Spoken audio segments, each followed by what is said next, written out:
Tape www.d'école au Sénégal.com. À école au Sénégal, c'est facile, tu n'as qu'à te connecter. Tape école au Sénégal, les leçons sont beaucoup plus détaillées. Voilà, donc on va poursuivre le calcul intégral et dans cette vidéo-là, on va faire ce qu'on appelle donc le calcul d'aire. Donc l'intégrale permet de calculer donc l'aire d'un domaine délimité. Maintenant, ce domaine-là ne va pas former une figure particulière comme les carrés, donc l'aire d'un carré, l'aire d'un rectangle, triangle, etc. Là, c'est des figures particulières, on peut calculer facilement l'aire, mais donc l'aire formée donc par une fonction, l'aire déterminée par une fonction, et maintenant donc les axes, etc. Là, on passe souvent donc par ce qu'on appelle le calcul intégral. Ici, calcul d'aire. Il faut savoir qu'ici, donc l'aire du domaine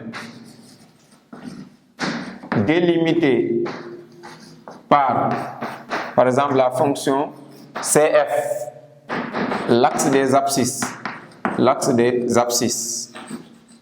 et les droites d'équation x égale à A et x égale à B et l'intégrale par exemple de A à B de f de x et dx. Donc, et là, il faut prendre donc, la valeur absolue multipliée par l'unité d'aire. Donc, c'est comme ça qu'on détermine donc l'aire d'un domaine.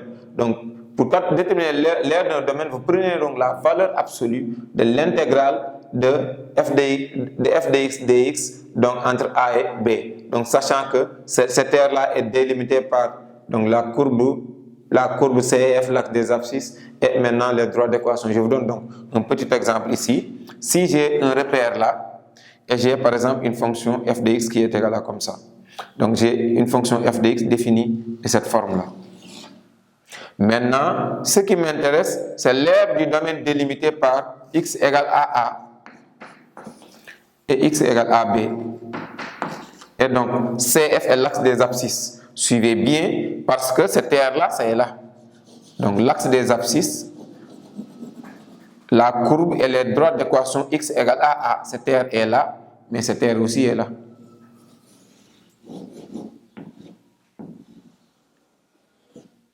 Voici l'aire du domaine délimité par CF, l'axe des abscisses et les droites d'équation x égale à A, x égale à B, sachant que l'axe des abscisses, donc voici donc les vecteurs unitaires. Ici, on a dit, par exemple, si c'est 1 cm, U cm, UA c'est unité d'aire, donc ça va être, donc l'unité d'aire va être donc le carré formé par donc le côté OI ou bien OJ, sachant que OI égale à OJ, donc l'unité d'aire va être égale à norme de I multiplié par norme de J.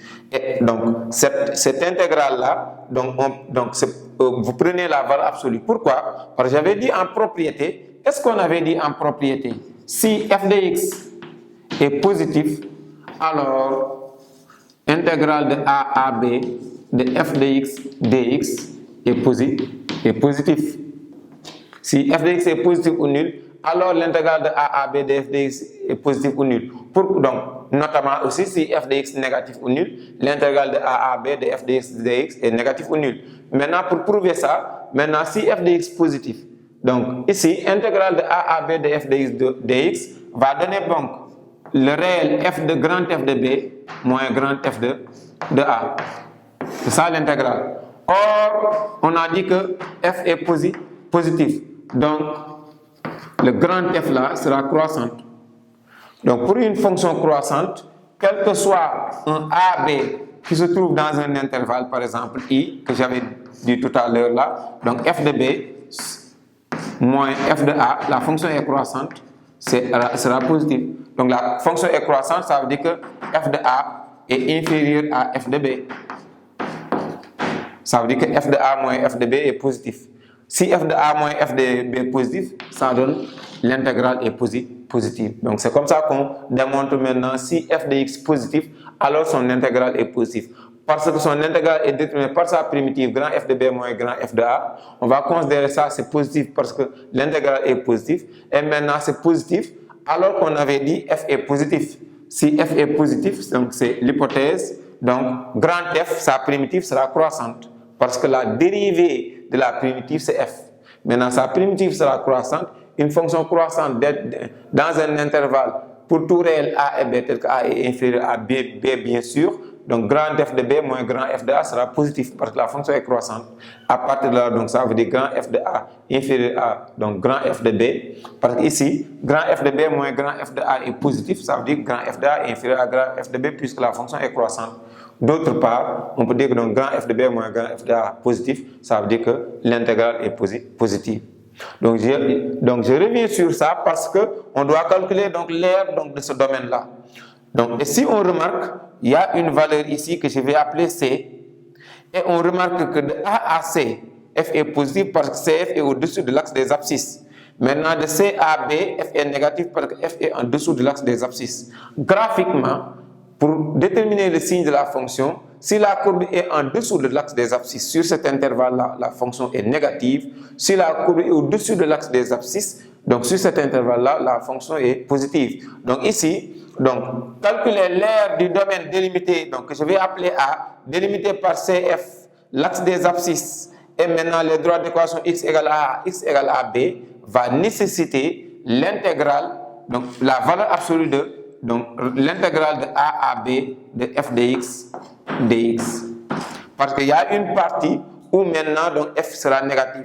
Et pour être prudent, qu'est-ce que je vais faire? C'est égal à intégrale de A à B de f de x. Et au lieu d'aller à B, je vais me limiter à C, intégrale de A à C. Parce que voici C, de A à C, f est positif. Donc je peux prendre directement l'intégrale de A à C de f de x dx. Plus maintenant, intégrale de C à B, je continue, intégrale de C à B, mais j'avais pris la valeur absolue. La fonction est négative, donc pour avoir la forme positive, donc je fais moins.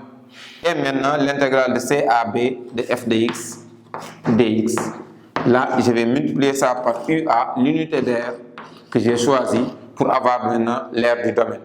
Ici, donc il y a une partie où CF est positif et une partie où CF est négatif. Donc, pour être prudent, ne prenez pas l'intégrale, sachant que l'intégrale de la somme, c'est la somme des intégrales, mais là, donc c'est une valeur absolue et on revient donc sur donc, la définition de la valeur absolue.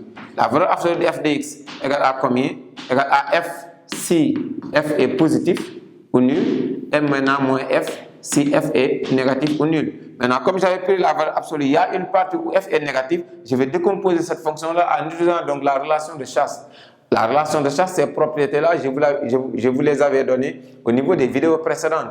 Là, je dis que de A à C, la fonction est positive parce que sa courbe se trouve au-dessus de l'axe des abscisses. De C à B, la fonction est négative parce que sa courbe se trouve en dessous de l'axe des abscisses. Mais AC union CB donne l'intervalle AB et moi c'est AB qui m'intéresse, l'aire de ce domaine-là. Je vais d'abord calculer l'aire du domaine délimité donc par donc, les droits d'équation x égale à A et x égale à C.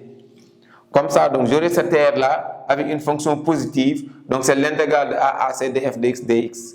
Maintenant, pour l'autre intervalle de C à B, donc je vais prendre l'opposé de la fonction puisque je vais calculer l'aire n'est jamais négatif. Donc je prends l'opposé de la fonction, puisqu'on m'avait parlé de valeur absolue, moi ce qui m'arrange c'est que la fonction l'expression soit positive. Je prends l'opposé de la fonction sur CB, de C à B, on a moins f de x dx. Autrement dit, on sait que, donc là, c'est une relation de chasse. Je peux dire que c'est l'intégrale de A à B. Maintenant, de A à C de f de x dx, je calcule. Et l'intégrale de C à B de moins f de x dx, je calcule. Maintenant, je fais donc la somme des intégrales. Comme ça, donc j'aurai donc une valeur que je multiplie par l'unité d'aire et j'aurai donc l'aire de ce domaine délimité là. Exemple, je vais vous donner un exemple très simple et pratique. Je vous donne f de x égale à, par exemple, e de x plus 1 sur e de x moins 1. Ou bien e de x moins 1 sur e de x plus 1. E de x plus 1 sur e de x moins 1. Maintenant, donc, calculer l'aire du domaine délimité par CF, l'axe des abscisses et maintenant certaines droites d'équation donc verticales. Pour cela, il nous faut d'abord donc d'étudier cette fonction-là, essayer de voir donc son comportement. Et essayer de voir là où c'est positif et là où c'est négatif. Donc vite fait, je vais dire f de x, on a donné égal à e de x, donc moins 1 sur e de x plus 1, Donc le domaine de définition c'est R, DDF égale à R. Évident parce que E de x plus 1 doit être différent de 0. E de x est toujours différent de moins 1, donc c'est évident pour un élève de terminale S1. Maintenant, donc à partir de là aussi, les limites aux bornes, donc on peut dire que la limite, quand x tend vers moins l'infini de E de x égale à 0, 0 moins 1 égale à 1 de f de x. Donc au niveau du numérateur, on a la limite quand x tend vers moins l'infini de E de x égale à 0. Maintenant, 0 moins 1 égale à 1 au niveau du numérateur, moins 1 au niveau du numérateur. Au niveau du dénominateur, donc on a en moins l'infini, ceci égale à 0. Et maintenant, au niveau du dénominateur, on a 1. Donc la limite de l'ensemble égale à moins 1. Maintenant, en plus l'infini, je dis que c'est la limite quand x tend vers plus l'infini. Et là, au niveau du numérateur, je factorise par E de x. Ça donne 1 moins 1 sur E de x. Au niveau du dénominateur, je factorise par E de x, j'aurai 1 plus 1 sur E de x. 1 sur E de x en plus l'infini, ça tend vers 0 parce que ça donne réel sur 0. Maintenant, à l'intérieur, on a 1 moins 0 qui est égal à 1. Et maintenant, je peux même simplifier donc par E. Mais à partir de là, on a au niveau du numérateur, le numérateur va tendre vers 1.